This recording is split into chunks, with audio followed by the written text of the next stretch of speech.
الحمد للہ رب العالمین والصلاة والسلام علی سید الانبیاء والمرسلین اما بعد فاعوذ باللہ من الشیطان الرجیم بسم اللہ الرحمن الرحیم فتقبلها ربها بقبول حسن وأنبتها نباتا حسنا وكفلها زكريا كلما دخل عليها زكريا المحراب وجد عندها رزقا قال يا مريم أنى لك هذا قالت هو من عند الله إن الله يرزق من يشاء بغير حساب وقال الله تبارك وتعالى في شان حبيبه إجلالا وإكراما إن الله وملائكته يصلون على النبي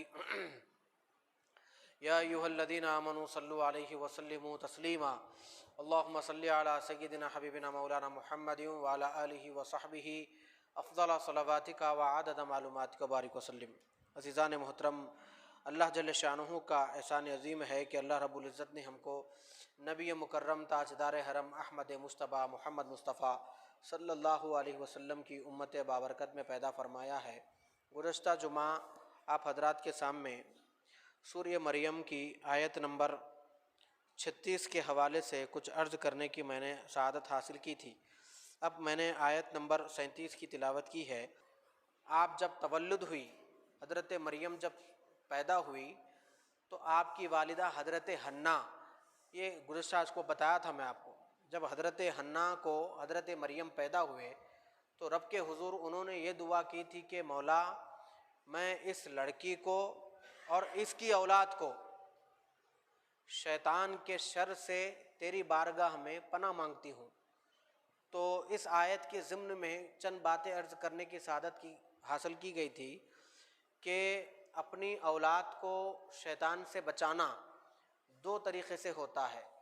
ایک پریکٹیکلی میدان میں ہم خود اپنی اولاد کو شیطان سے بچا سکتے ہیں، ابلیس سے بچا سکتے ہیں، اور دوسرا طریقہ یہ ہے دعا کے ذریعے ان کو بچا سکتے ہیں۔ تو دو طریقوں سے بچانے کے بعد اب اللہ کی ذات پہ توکل کر کے چھوڑیں، اب جو ہونا ہوگا وہ ہو جائے گا۔ لیکن ہم ذاتی طور پہ عملی طور پہ اپنی اولاد کو جو ہے نا شیطان سے نہیں بچائے، اور نہ ہی اس کو دعا دیے، نہ یہ کرے نہ وہ کرے، تو پھر اولاد جو کرنا ہے وہ کرتی۔ اور جب اولاد اپنے کرتوتوں پہ کرنے پہ جب آ جاتی تو پھر وہ ماں باپ کے لیے عذاب بن جاتا، وبال جان بن جاتا۔ اسی لیے حضرت حنہ، جبکہ آپ کو معلوم ہے حضرت مریم ایک پاک دامن، عبادت گزار، عابدہ زاہدہ پاکیزہ لڑکی ہے، اس کے باوجود بھی یہ معلوم تھا سب کو، کیونکہ یہ من جانب اللہ سب کچھ ہو رہا تھا۔ یہ اس کے باوجود بھی جیسے حضرت مریم پیدا ہوئی، شیطان کی شر سے حفاظت کے لیے اللہ کی بارگاہ میں دعا کر رہی، کیونکہ آپ کو معلوم ہے کہ شیطان انسان کی پیدائش سے لے کر جو پیچھے پڑتا ہے ماں کی گود سے، تو قبر کی گود تک وہ پیچھے پڑا ہوا ہوتا ہے۔ ماں کی گود سے قبر کی گود تک وہ انسان کے پیچھے پڑا ہوتا ہے، اور تالو سے لے کے تلوے تک وہ ڈسٹرب کرتا ہے، روحانی اعتبار سے بھی ڈسٹرب کرتا ہے، جسمانی اعتبار سے بھی ڈسٹرب کرتا ہے۔ آنکھوں کے اندر بیٹھ کر بھی، آنکھوں کے پاس نگرانی کرتے ہوئے بھی گندی چیزوں کو دیکھنے کے لیے فورس کرتا ہے۔ ناف اور گھٹنوں کے درمیان بیٹھ کر زنا جیسی جو ہے نا گناہ کرنے کے لیے ابھارتا ہے، ہاتھوں میں بیٹھ کے قتل و غارت گری کے لیے ابھارتا ہے۔ اور سب سے بڑا شیطان دل کے پاس بیٹھ کر دل میں حب دنیا کو ڈالتا ہے، حسد کینہ کپٹ کا اس کو گھر بناتا ہے۔ یاد الہی سے بندے اس وقت غافل ہو جاتے ہیں۔ جب یہ سب چیزیں بندے میں داخل ہو جاتی ہے تو بندہ پھر یاد الہی سے غافل ہو جاتا ہے۔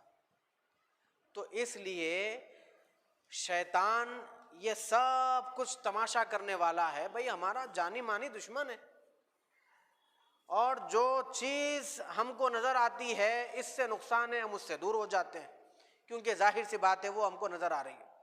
ڈینجر ایریا پہ لکھ دیا جاتا ہے this area is danger, please don't go there بول کے، جہاں وہاں مت جائیے، اب یہ ڈینجر ایریا، جائیں گے تو جانون ہلاکت میں پڑ جائیں گے آپ۔ تو کیا اللہ قرآن میں نہیں بولا کہ انہیں ڈینجر ہے، ان الشیطان للانسان عدو مبین؟ پھر بولنے کے بعد بھی انٹر کیوں ہو رہے صاحب؟ ایک معمولی سا آدمی 50 وولٹ کا جو نا اگر ٹرانسفر لگا ہوا ہے، وہاں بورڈ لگا دیا انہیں یہاں مت جائیے، کہ جو نا یہاں جائیں گے تو آپ مر جائیں گے. ایک آدمی اگر بورڈ لگایا تو آپ نہیں جاتے، جان کی فکر ہے. تو 1450 سال پہلے تو اللہ قرآن میں بول دیا کہ ان الشیطان للانسان عدو مبین، بے شک شیطان انسان کا کھلا دشمن ہے. جب کھلی دشمنی انہیں کر رہا بول کے اللہ تعالیٰ بول دیا، پھر اس کے باوجود بھی اس سے بچا کیوں نہیں جا رہا ہے؟ خود بھی بچیں، اولاد کو بھی بچائیں. اولاد کو پریکٹیکلی میدان میں بولے بتائیں، بیٹا کچھ کام شیطانی ہوتے ہیں، کچھ کام رحمانی ہوتے ہیں. رحمانی کام ایسے ہوتے ہیں ہر کام کی ابتدا سے پہلے اللہ کا نام لیا جائے، اور شیطانی کام یہ ہوتے ہیں کاموں کی ابتدا سے پہلے گانے بجانے سے شروع ہوتے ہیں، گالی گلوچ سے شروع ہوتے ہیں، فلمی ڈرامے سے شروع ہوتے ہیں، گندے گندے چیزوں سے شروع ہوتے ہیں. شادی بیاہ کر رہے ہیں تو اس کے اندر اس شادی میں رحمتوں کا، برکتوں کا نزول تب ہوتا ہے جب شادی سنت مصطفیٰ کے مطابق کی جائے، تو پھر وہ گھر آباد بھی بنتے ہیں، اچھے پھلتے پھولتے بھی ہیں. لیکن جب شادیوں میں غیر جا رسومات کو اپنایا جاتا ہے، پھر شیطان اپنا ڈیرا بجا لیتا ہے، پھر تماشے شروع ہو جاتے ہیں. بزنس میں عقل حلال کو کھانا یہ شریعت ہے، عقل حرام کھانا یہ نحوست ہے، حرام ہے. اسی لیے کہا گیا کہ جو نا حرام کے قریب نہ جائے. یہ ساری چیزیں کون بتانا جی؟ اولاد کو ہم بتانا. ہم اولاد کو بتا رہے بیٹا تو انٹر کریں گا، ڈگری کریں گا، بی کام کریں گا، بی ایس سی کریں گا، فارمیسی کریں گا، یہ کریں گا، وہاں نوکری ملے گی، وہ جاب ملے گی، وہاں جائے گا، یہاں جائے گا، یہ کمپنی جوائن کرے گا، ایسا ہوگا ویسا ہوگا، سب ہوگا. سب تربیت اولاد کو دی جا رہی ہے، تو دین کی بھی تو تربیت دی جانا چاہیے نا. تو اس کو آپ شیطان کے وار سے بچائیں. ہر ماں باپ اپنے بچے کو بتاتے ہیں لائسنس یوز نہیں کریں گے بیٹا تو پولیس والے 2000 کا چالان ماریں گے. بیٹا اگر تم ہیلمٹ پہن کے نہیں جائیں گے تمہارے سر کو مار لگیں گا، تم مر جائیں گے. تو جس طرح اس کے جسم کی حفاظت آپ کرتے ہیں، اس کی روح کی بھی حفاظت کرنا چاہیے. جس طرح اس کی دنیا سنوارتے ہیں، اسی طرح اس کی دین بھی سنوارنا چاہیے. جس طرح اسے دنیا کے دشمنوں سے آپ واقف کراتے ہیں، اسی طرح دین کے دشمنوں سے بھی واقف کرانا چاہیے. جس طرح دکھنے والے دشمنوں کو آپ فائنڈ آؤٹ کراتے ہیں، یہ دشمن ہے جو نظر آ رہے ہیں، نہیں دکھنے والا سب سے بڑا جانی مانی جو ہمارے باپ کا بھی دشمن تھا، ابلیس شیطان، اس شیطان سے بھی تعارف کرانا چاہیے، اس کا بھی انٹروڈکشن دینا چاہیے. بیٹا یہ ابلیس ہے، یہ تمہارے خون میں دوڑتا ہے جیسا تمہارا خون رگوں میں دوڑتا ہے. یہ تمہارے رگ سے زیادہ قریب ہے، یہ اندر شریانوں میں دوڑتا ہے. یہ تمہارے قدم قدم پر بہکاتا ہے، یہ تمہیں بھٹکاتا ہے، تمہاری زبان گندی کرتا ہے، تمہاری روح کو کمزور کرتا ہے، تمہارے خیالات بھٹکاتا ہے، آوارگی تمہارے خیالات میں جنا داخل ہو جاتی ہے. اس سے بچنا چاہیے. یہ پریکٹیکلی بچوں کو سمجھائے. بیٹا رات میں 9 بجے شام پڑھ لو، 8 بجے شام پڑھ لو، 9 بجے کھانا کھا لو، 10 بجے سو جاؤ. وَجَعَلْنَا اللَّيْلَ لِبَاسًا وَجَعَلْنَا النَّهَارَ مَعَاشًا. دیکھو بیٹا رات اللہ سونے کے لیے بنایا، جو ٹائم جو کام کرنا ہے. آپ 9 بجے ناشتہ کر رہے نہیں کر رہے؟ جی ہاں کر رہے. 2 بجے لنچ کر رہے نہیں کر رہے؟ جی ہاں کر رہے. کیوں 3-4 بجے کر سکتے نہیں پپا بھوک لگتی. اچھا رات میں پھر 9 بجے ڈنر کر رہے نہیں کر رہے؟ کر رہے. کیوں 11-12 بجے کھا سکتے ہیں نہیں بھوک لگتی. تو بیٹا جس طرح کھانے کا بھی ایک ٹائم ہے تو سونے کا بھی ایک ٹائم ہوتا ہے. 9 بجے جب آپ سو جائیں گے، 10 بجے جب سو جائیں گے تو آٹومیٹیکلی 5 بجے آپ کی آنکھ کھل جائے گی. لیکن آپ 2 بجے رات تک ڈرامہ مووی دیکھتے رہیں گے، فون میں مصروف رہیں گے، تو صبح 5 بجے آنکھ کیسا کھلے گی بتائیے؟ آرگنز کو، باڈی آرگنز کو جتنا ریکوائرمنٹ ہے ریسٹ کا چاہیے، ان کا جتنا ریکوائرمنٹ ہے وہ نہیں ملیں گے تو صبح نہیں اٹھیں گے. وہ ان کو جتنا جو ہے نا گردے کو، کڈنی کو، ہارٹ کو، لیور کو جتنا چاہیے نا، آرام چاہیے، اگر وہ آرام کر لیے نا وہ خود بخود آپ کو جگا دیتے صبح میں 5 بجے، الرٹ کر دیتے اندر سے کہ چلو بھائی اٹھ گیا، ہو گیا ہمارا سونے کا ٹائم ہو گیا، ہم اب تیار ہیں کام کرنے کے لیے. تو وہ جب الرٹ کر دیتے ہم کام کے لیے باہر نکل جاتے. لیکن ہم ان کو ڈسٹرب کر کے جب وہ سونا چاہتے ہیں جب جگائے، جب وہ جاگنا چاہتے ہیں ہم انہیں سلائے. تو بچوں کو یہ سب چیزیں بتانا چاہیے. یہ سب چیزیں بتا کے پھر اللہ کے حضور بولنا چاہیے انی اعوذ بکا، مولا سارا سب کچھ تو میں بتا دیا، اب تیرے حضور دعا کرتا ہوں میرے بیٹے کی حفاظت فرما، میری بیٹی کی حفاظت فرما، اس کو شیطان کے شر سے حفاظت فرما. سارے سب کچھ بتانے کے بعد بھی دعا کر کے پھر اللہ کی ذات پہ توکل کر کے اب چھوڑ دینا چاہیے. ہم طریقے بتائے نہیں. آپ 2 بجے سو رہے, آپ کا بچہ 3 بجے سو رہا. آپ 12 بجے سو رہے, انہیں 1 بجے سو رہا. آپ کھانا کھاتے ٹی وی دیکھتے بیٹھ رہے, انہیں بھی کھانا کھاتے ٹی وی دیکھتے بیٹھ رہا. آپ اسے سگریٹ منگا رہے, انہیں کل گٹکا کھا رہا. جی آپ باہر گھر میں بیٹھ کے اس کے جھوٹ بولنے لگا رہے, انہیں 2 بڑا کے جو نا جھوٹ بول رہا. آپ اپنی بیوی کو گالی دے رہے, انہیں کل کو اپنی بیوی کو گالی دیں گے, اپنے چھوٹے بہنوں کو بھائیوں کو. ارے تو کہاں سے سیکھا؟ بولے ہمارے باوا سے سیکھا. میں باوا اماں کو دیتے, میں بہنوں کو دیتا ہوں گالیاں. سب کچھ ہم سکھا رہے اور پھر لوگوں سے آگے بول رہے کہ جو ہے نا ہمارا بچہ بہت پریشان کر رہا ہمیں, آپ تعویذ پلیتے دیجیے. اجی آپ خود انتظام غلط کرے, بیس فاؤنڈیشن آپ غلط ڈالے, پھر دوسروں سے کیسے امید لگا سکتے آپ؟ اب آپ ہمارے پاس آئیں گے, میں 2-4 سورے پڑھوں گا, دم کروں گا, پھونک دوں گا, لیکن گھر میں جا کے پھر گالیاں شروع کر دیں گے آپ. اس سے کیا فائدہ ہوگا بھائی؟ کوئی صبح میں شوگر کی گولی کھا رہا, تھائرائڈ کی گولی کھا رہا, بی پی کی گولی کھا رہا, پھر آدھے گھنٹے کے بعد جو نا دوا کے جو نا آدھا کلو میٹھا کھا رہا, تو شوگر کنٹرول ہوتا؟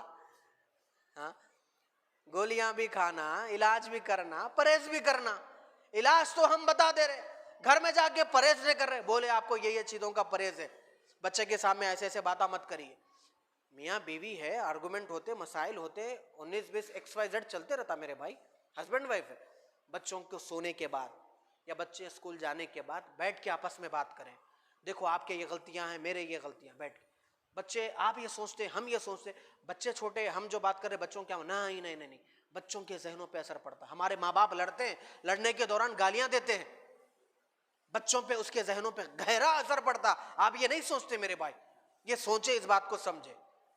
بہرحال خلاصہ کلام یہ ہے, اولاد کو عملی میدان میں بھی شیطان کے شرارتوں سے بچائے, اور دعا کے میدان میں بھی. میں نے گزشتہ جمعہ کہا تھا, کبھی اپنی اولاد کو بد دعا نہ دے, بلکہ ان کو ہمیشہ, خاص طور پہ جب اولاد گھر سے نکلتی ہے, خاص طور پہ گھر سے نکلتے وقت میں ماں باپ کو چاہیے کہ اپنے بچوں کو اچھی دعاؤں کے ساتھ روانہ کرے. انہیں دعا دے, بولے جو نا بیٹا تیرا دن خیر ہو, اللہ تیری حفاظت کرے, اللہ حافظ کے ذریعے, خدا حافظ کے ذریعے اچھی اس کی جو نا وداعی کرے, تاکہ جب وہ روڈ پہ جائیں گا, کام کاج کریں گا, اس کے دشمن بھی ہوں گے, لیکن آپ کی دعا اس کے اور دشمن کے درمیان میں اللہ تعالیٰ آڑ بنا دے گا, دیوار بنا دے گا, کوئی اس کو مصیبت پریشانی نہیں پہنچے گی.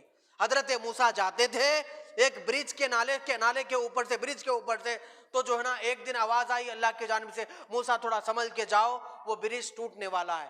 تو وہ تو بول رہے تھے کہ اے پروردگار عالم, میں تو اتنے سالوں سے جا رہا ہوں یہ برج پہ, لیکن مجھے کبھی کچھ نہیں ہوا. بولے آج کیوں آواز آئی؟ تو حضرت موسیٰ کے خدا نے کہا, موسیٰ وہ تو برج پہلے سے خراب تھا, جس پر سے تم جا رہے تھے وہ ٹوٹ جاتا, تم کبھی بھی گر جاتے, لیکن جب تم گھر سے نکلتے تھے تو تمہاری ماں تمہاری جان کی حفاظت کے لیے ہمارے حضور اپنے ہاتھ اٹھا کے دعا کرتی تھی, اس کی دعا کا صدقہ تھا کہ ہم تمہاری جان کی حفاظت کرتے تھے. لیکن آج تم جیسے ہی گھر سے نکلے اس کا انتقال ہو گیا ہے, اب کوئی دعا تمہیں نہیں ہے بچانے والی, اس لیے کہہ رہا ہوں سنبھل کے جاؤ, اس لیے کہہ رہا ہوں سنبھل کے جاؤ. ماں باپ کی دعا اولاد کے حق میں, نبی کی دعا امت کے حق میں جس طرح کام آتی ہے, ماں باپ کی دعا اولاد کے حق میں کام آتی ہے. ہمیشہ سر پہ ہاتھ رکھا کریں بچوں کے, شفقت کا, محبت کا ہاتھ رکھا کریں. میں بڑے بزرگوں سے بول رہا ہوں, جب بچے آپ سے ملتے ہیں, آپ لوگوں کی دعائیں کی ضرورت ہوتی ہے, ہم لوگوں کو دعائیں دیا کریں ہمیشہ, دعاؤں سے بہت کچھ ہوتا ہے.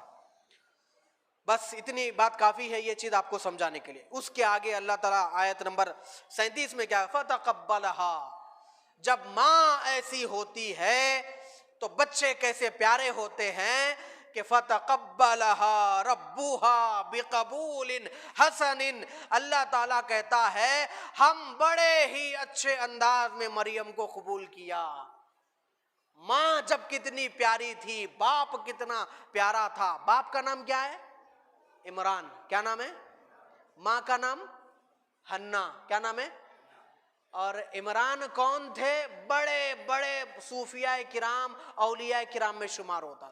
حنا پاکیزہ دامن عورت تھی.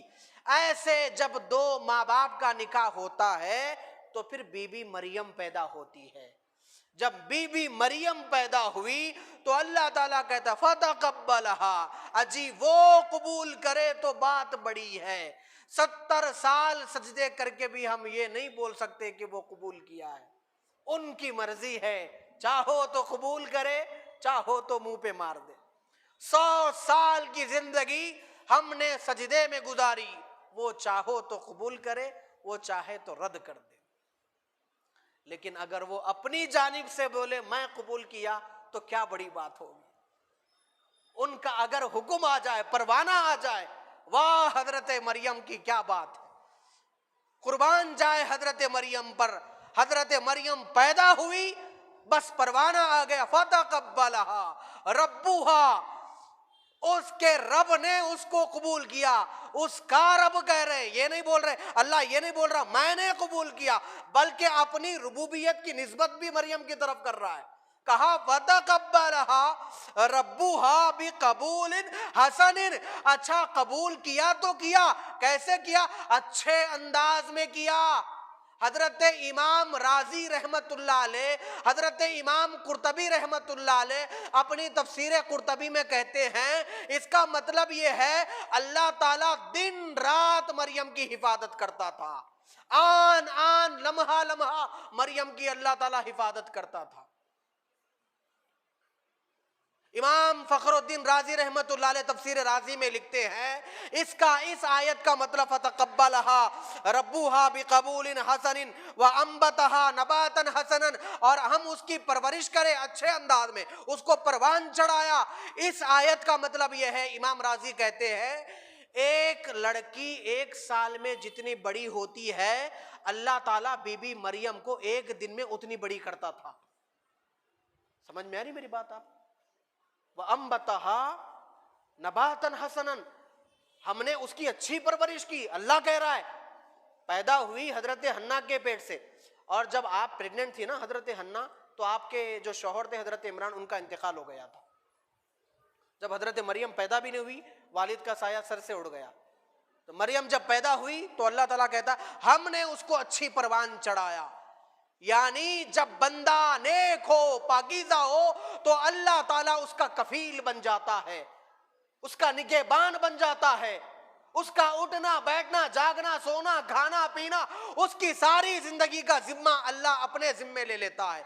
جب بندہ اس مقام پر پہنچتا ہے، یعنی جب وہ عبادتیں، کچھ بندے ایسے ہوتے ہیں عبادت ریاضات مجاہدات کرنے کے بعد اللہ انہیں قبول کرتا ہے، اور کچھ بندے ایسے ہوتے ہیں ماں کے پیٹ سے ہی اللہ تعالیٰ انہیں قبولیت کا درجہ دے دیتا ہے. اور جب اللہ قبول کرے تو بات بڑی ہوتی ہے. بس ساری دنیا کا ایک ہی سوچ ہے، مالک قبول کرے تو بات بڑی ہو جائے گی. وہ بولے مجھے پسند آ گیا تو بڑا ہی اچھا ہوگا. وہ اگر کہے میاں میں تم سے راضی ہو گیا تو کیا ہی خوب بات ہوگی. حضرت ثعلبہ نوجوان صحابی تھے، حضور کی بارگاہ میں آئے اور مسلمان ہوئے. حضور نے کہا کہ چند دن گزرے، حضور نے کہا کہ نوجوان تھے، اچھی عمر میں تھے، کہا کہ بیٹا فلاں کام ہے جاؤ کو کام کر کے آؤ. تو وہ گلیوں سے گزرتے ہوئے جا رہے تھے، اچانک ایک عیسائی کے گھر کے سامنے سے گئے تو عیسائی کے گھر کے بازو میں اس کی بیٹی پانی نہ آ رہی تھی. حضرت ثعلبہ کی نظر اس کے اوپر پڑ گئی، غفلت سے پڑ گئی. تو وہ جیسے نظر پڑی نظر ہٹا دیے، ہٹائے اور آنکھوں سے آنسو جاری ہو گئے. اگر اللہ میرے اس گناہ کی گرفت کر گیا اور رسول اللہ کو میرے اس کام کی بات، اگر یہ بات معلوم ہو گئی تو میں رسول اللہ کو کیا چہرہ دکھاؤں گا، اور اللہ میرے اس گناہ کی گرفت کریں گا تو پھر میری کیا بات ہوگی. تو وہ سیدھے پلٹ کے رسول اللہ کے پاس جانے کے بجائے وہ سیدھے پہاڑ کے دامن میں چلے گئے.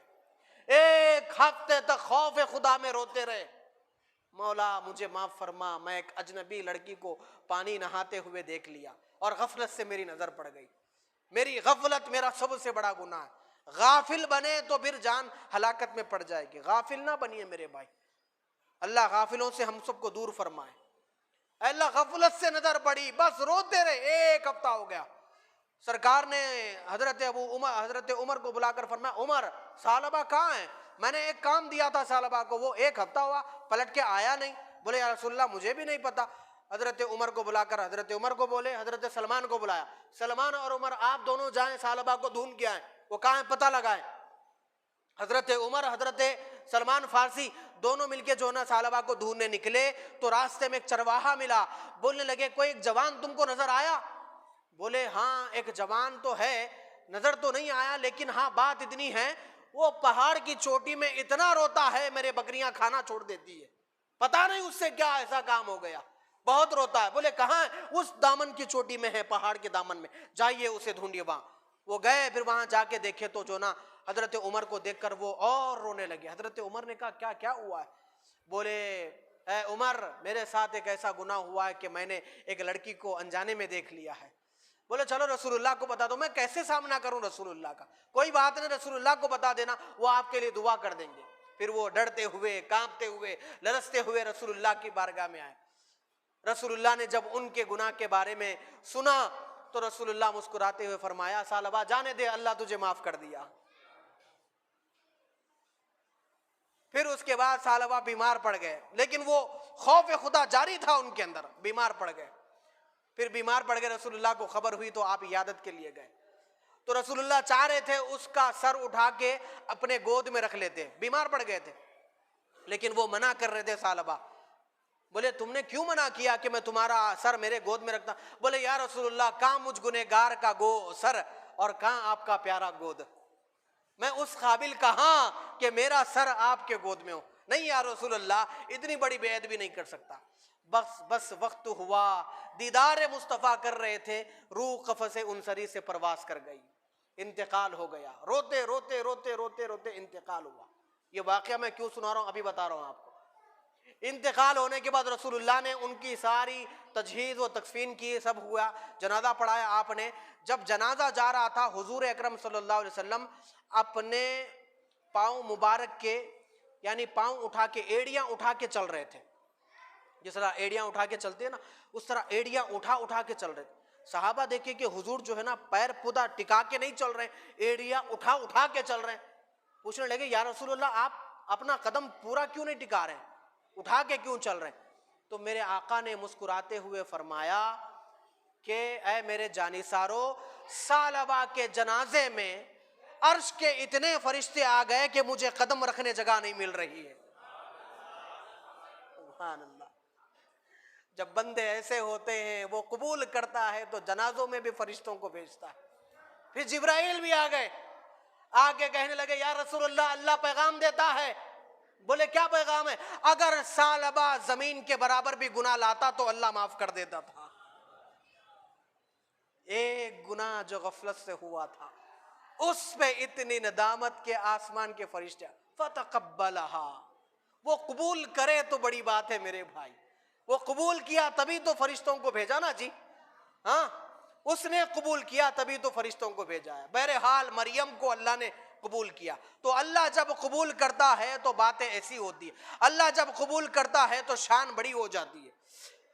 وَكَفَّلَهَا زَكَرِيَّا, تو حضرت مریم جب پیدا ہوئی تو وہ مریم کو لے کے جو نا بیت المقدس گئے, جا کے جو نا رکھ دیے بیت المقدس کے پاس, اور بولنے لگے سارے بیت المقدس کے جو نا ائمہ کو جو ہارون علیہ السلام کی اولاد سے تھے, وہاں کے علماء تھے, بولے میں تو اللہ سے منت مانگی تھی لڑکا پیدا ہوا تو جو نا بیت المقدس کے لیے وقف کر دوں گی, لیکن لڑکی پیدا ہوئی, اللہ نے قبول کیا ہے جو بھی ہے, میں اپنے پاس اس کو پال نہیں سکتی, اس سے اپنا کام کاج نہیں لے سکتی, اب میں آپ لوگوں کے سپرد کرتی ہوں. سارے 27 علماء جو نا آپس میں سرگوشیاں کرنے لگے کہ مجھے لڑکی چاہیے, کیونکہ عمران کی بیوی ہے, عمران بیت المقدس کے امام تھے, ان کی جو ہے نا بیوی کی بیٹی ہے, یہ ان کی بیٹی ہے, لہٰذا جو ہے نا بڑی گھرانے کی بیٹی ہے, ہم اس کو چھوڑ نہیں سکتے, مس نہیں کر سکتے, لہٰذا ہم اس کو قبول کریں گے. آپس میں جو نا ایک دوسرے سے باتیں کرنے لگے. حضرت زکریا آئے, وہ بھی ان 27 لوگوں میں سے تھے, نبی تھے.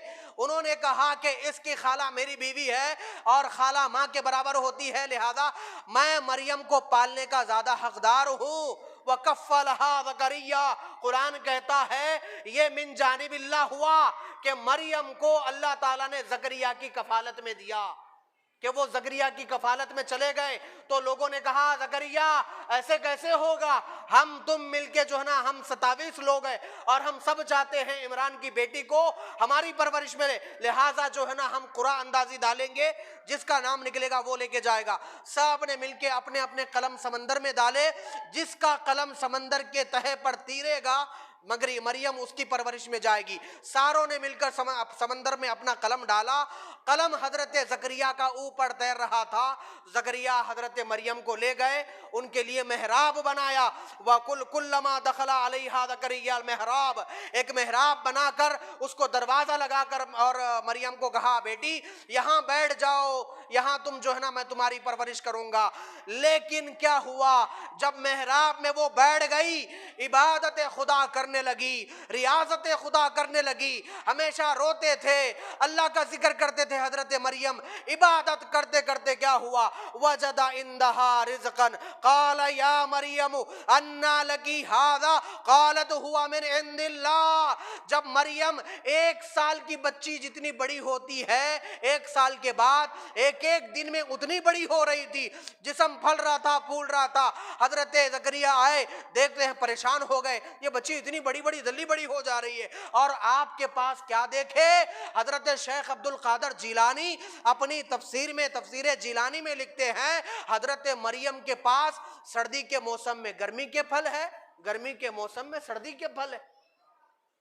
دیکھے تو پریشان ہوئے، مریم موسم تو یہ نہیں ہے، اچھا ہے بھی تو دروازہ بند ہے، تمہارے پاس یہ پھل کہاں سے آ رہے؟ یا مریم انا لکی ھذا، یہ کہاں سے آ گئے؟ موسم تو نہیں چل رہا، سیزن تو ختم ہو گیا اس کا، یہ پھل کہاں سے آیا؟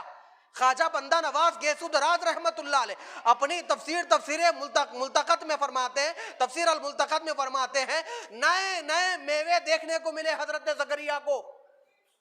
کہاں پر؟ جہاں حضرت بی بی مریم بیٹھ کر اللہ کا ذکر کر رہی تھی۔ بولنے لگے مریم کہاں سے آ گئے؟ مریم ابھی چھوٹی تھی لیکن بات بڑی بڑی بتائی، کہا قالت من عند اللہ، یہ جو پھل آئے ہیں یہ جنتی پھل اللہ کی جانب سے آئے ہیں۔ واہ واہ واہ، جب عبادت پختی ہو، اللہ کی رضا حاصل ہو، دروازے بند بھی ہو تو جنت سے میوے آتے ہیں، اللہ تعالیٰ جنت سے رزق بھیجتا ہے۔ حضرت زکریا بولے اچھا یہ من جانب اللہ ہے، بے موسم پھل آ گئے تمہارے پاس؟ بولے ان اللہ یرزق من یشاء بغیر حساب، اللہ تعالیٰ جسے چاہے بغیر حساب کتاب جو ہے نا رزق عطا فرماتا ہے۔ حضرت زکریا کے دل میں جب بے موسم پھل دیکھے، ہنالک دعا زکریا ربہ، جیسے ہی بے موسم پھل دیکھے وہی ٹھہرے ٹھہرے ہاتھ اٹھائے، مولا بے موسم تو پھل مریم کو دے سکتا ہے، میرا موسم بیت گیا، میں بوڑھا ہو گیا، میری بیوی بانجھ ہو گئی، وہ بھی بوڑھی ہو گئی، لیکن جب تو عمران کو ایسی بیٹی دیا، اس کے بڑھاپے میں جو عابدہ ہے، زاہدہ ہے، طیبہ ہے، طاہرہ ہے، عبادت گزار ہے، بے موسم پھل دیتا ہے، پھر اولاد تو مجھے بھی چاہیے میرے مولا۔ میری جوانی کا موسم بیت گیا، بے موسم تو پھل بھیج سکتا ہے، میری جوانی کے موسم گزرنے کے بعد اس میرے بڑھاپے کے موسم میں تو مجھے بیٹا بھی دے سکتا ہے۔ لہٰذا ہنالک دعا زکریا، بہت سی دعائیں تجھ سے کرتا ہوں تو قبول کرتا ہے، ہاتھ اٹھائے دعا کیے اللہ کی بارگاہ میں۔ اس آیت کے نیچے علماء کرام لکھتے ہیں حضرت زکریا منبر محراب کے پاس، محراب مریم کے پاس کھڑے ہو کر دعا کرے، اس کا اشارہ کیا ہے؟ علماء لکھتے ہیں کیونکہ مریم نبی نہیں تھی، ولیہ تھی۔ کون تھی؟ بولو بھائی زور سے بولیے۔ آج کیا تاریخ ہے؟ 6 رجب ہے۔ 6 رجب میں کس کا عرس ہوتا ہے؟ ارے زور سے بولو نا، ارے جس کے دیش میں رہتے ہیں اس کا نام ہلو کیوں بول رہے ہیں؟ زور سے بولیے۔ میرے خواجہ ہند کے راجہ خواجہ غریب نواز رحمت اللہ علیہ رہتے ہیں بی بی مریم نبی نہیں تھی، کیوں؟ رسالت، امامت، نبوت، خضاعت یہ عورت کے حصے میں نہیں آئی، یہ مردوں کے حصے میں آئی۔ کوئی عورت امامت نہیں کر سکتی، کوئی عورت جو ہے نا نبی نہیں بن سکتی، رسول نہیں بن سکتی۔ تو حضرت مریم نبیہ نہیں تھے بلکہ ولیہ تھے، ولیہ۔ تو ولی جہاں پر بیٹھ کر عبادت کرتا ہے وہ جگہ پیاری بنتی ہے، وہاں جنتوں کے میوے آتے ہیں۔ جب ویسے مقام پر زکریا جیسا نبی اس جگہ کی برکت سے دعا کرتا ہے تو زکریا کو اللہ بیٹا دیتا ہے، اس بیٹے کو دنیا یحییٰ کے نام سے یاد کرتی ہے۔ تو مفسرین تفسیر میں لکھتے ہیں جہاں ولی بیٹھ کر عبادت کرے وہاں جا کر دعا کرنے سے اللہ دعاؤں کو قبول فرماتا ہے۔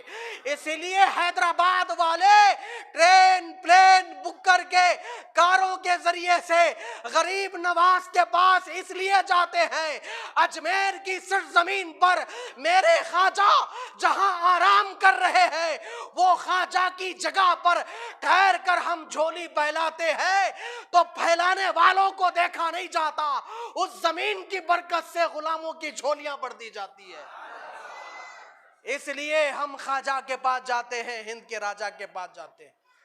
بی بی مریم کے پاس زکریا نے دعا کیا تو زکریا کی دعا قبول ہو گئی، اس لیے کہ جگہ مبارک تھی۔